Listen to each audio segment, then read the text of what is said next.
Hi everyone, welcome back to our channel SS insight. तो आज का वीडियो का विषय ये है कि मॉक टेस्ट में अपना स्कोर कैसे इंप्रूव करें।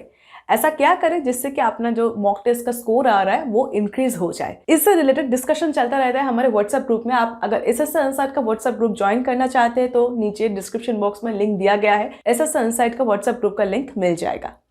एनीवे, तो जैसे कि आपका सीजीएल टीयर 2 का एग्जाम आ रहा है तो उससे रिलेटेड आप लोग ऐसे डिस्कस करते रहते हैं कि मेरा 260 280 आ रहा है, तो ऐसा क्या किया जाए जिससे कि ये जो स्कोर है वो इम्प्रूव करे।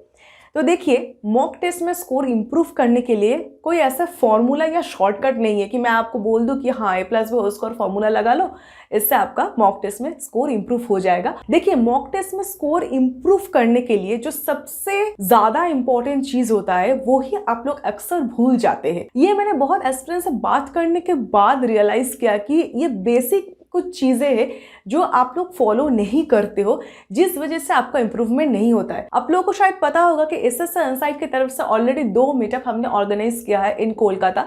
तो वहाँ पे बहुत सारे एक्सपीरियंस से बात करने के बाद ये समझ में आया कि कुछ बेसिक चीज़ें हैं जो आप लोग मॉक टेस्ट देने का टाइम फॉलो नहीं करते, जिस वजह से आपका मॉक्स में स्कोर इंक्रीज नहीं होता है। अक्सर आप लोग ये ओवरलुक कर जाते हो, ये आप इग्नोर कर देते हो, जो कि है आपका मॉक टेस्ट का एनालिसिस। देखिए, क्या होता है कि डिफरेंट यूट्यूब चैनल में जब आप टॉपर्स के इंटरव्यू या वीडियोस देखते हो, वो ऐसे शेयर करते कि मैंने ऐसे 150+ मॉक्स दिया था, मेंस के पहले 200 मॉक्स दिया था। तो उससे आप लोगों का एक अपर लिमिट सेट हो जाता है कि मुझे भी इतनी ज़्यादा ही मॉक्स देना है, मुझे भी 150+ मॉक्स देकर ही मेंस देने जाना है। ठीक है, देखिए, इसमें कोई प्रॉब्लम नहीं है। आप जितनी ज्यादा मॉक्स देंगे उतना ही आपका बेटर होगा प्रिपरेशन, इसमें कोई डाउट नहीं है। बट ज्यादा मॉक्स देने के चक्कर में अगर आप मॉक टेस्ट का एनालिसिस ओवरलुक कर रहे हो, अगर आप मॉक टेस्ट का एनालिसिस नहीं दिख रहे हो, तो उससे आपका कोई फायदा नहीं होगा। ठीक है, मॉक टेस्ट हम देते हैं जिससे कि हमें इम्प्रूव करने का मौका मिले। ओके, रियल एग्जाम देने से पहले हम मॉक्स इसलिए ही देते हैं जिससे कि हमें अपना गलती से हमें सीखने का मौका मिले।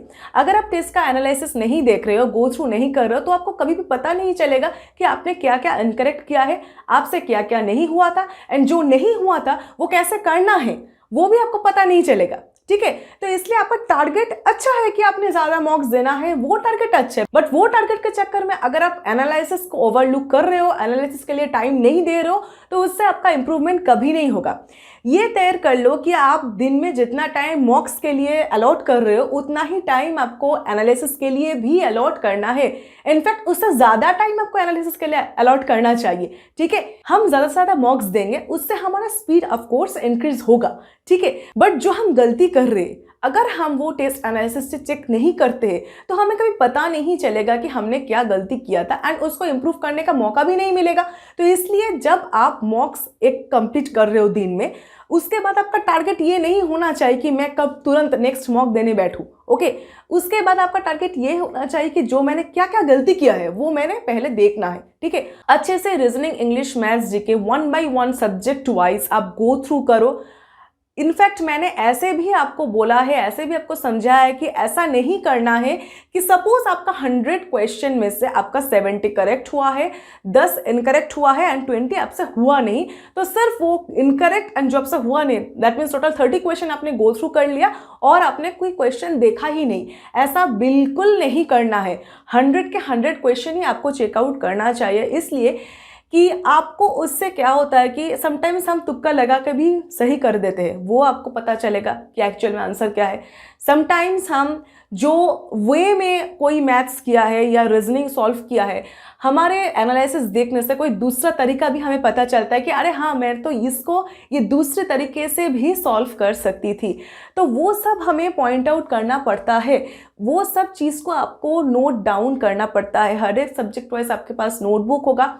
एवरी मॉक के बाद जो भी आपको लगता है कि हाँ, मुझे ये सब पॉइंट आउट करके रखना चाहिए, ये कुछ नया पैटर्न मेरे को देखने को मिला है, ये कोई नया शॉर्टकट प्रोसेस मेरे को देखने को मिला है, कोई नया ग्रामर रूल आया है, तो ये सब चीज़ जो है, ये अगर आप नोट डाउन नहीं कर रहे हो और रिविजन नहीं कर रहे हो तो फिर ज़्यादा से ज़्यादा मॉक्स देने का कोई फ़ायदा नहीं होगा।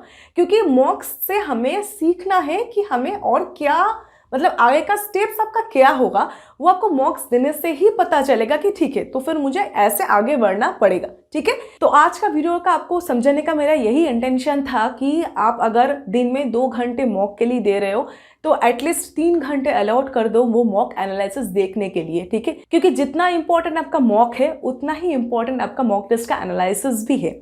ठीक है, तो अभी तो आपके प्रिपरेशन में इंग्लिश एक बहुत ही वाइटल रोल प्ले कर रहा है, तो इसलिए हमारी तरफ से एसएससी इनसाइट टीम के तरफ से आपके लिए एक इंग्लिश वोकैब का हमने टेस्ट सीरीज लेके आया है, जहाँ पे आपको एवरी ऑल्टरनेट डेज एक चैप्टर वाइज मॉक अनलॉक किया जाएगा। ये टेस्ट सीरीज एक बार जरूर चेकआउट करें, नीचे डिस्क्रिप्शन बॉक्स पे इसका लिंक दिया गया है। आपको तो पता ही होगा हमारा ऐप है मॉक 365 बाय एसएससी इनसाइट, ये ऐप का लिंक आपको डिस्क्रिप्शन बॉक्स में मिल जाएगा, वहां पे जाके जरूर चेकआउट करिए। ये टेस्ट सीरीज में जो भी इंग्लिश वोकैब दिया गया है वो एसएससी एग्जाम्स बेस्ड है, मतलब आप एमटीएस, सीजीएल, सीएचएसएल, सीपीओ कोई भी अगर एग्जाम के लिए आप तैयारी कर रहे हैं तो आप ये वोकैब टेस्ट सीरीज ले सकते हैं, जिससे कि आपका प्रिपरेशन एंड प्रैक्टिस हमेशा इम्प्रूव होता जाएगा। एंड यहाँ पे भी मैं सेम चीज़ आपको कहना चाहूँगी कि अगर आप ये टेस्ट सीरीज देते हैं तो इसमें भी जो भी डिटेल एनालिसिस दिया गया है हर एक क्वेश्चन का वो भी अच्छे से पढ़िए, हर एक वर्ड का यहाँ पे अच्छे से एनालिसिस किया गया है। तो नीचे डिस्क्रिप्शन बॉक्स में दिया गया लिंक जरूर चेकआउट करिए, हमारे ऐप एंड हमारे व्हाट्सएप ग्रुप। चलिए नेक्स्ट वीडियो में फिर मुलाकात होगी, तब तक के लिए बहुत अच्छे से पढ़ाई करते रहिए। That's all, thank you.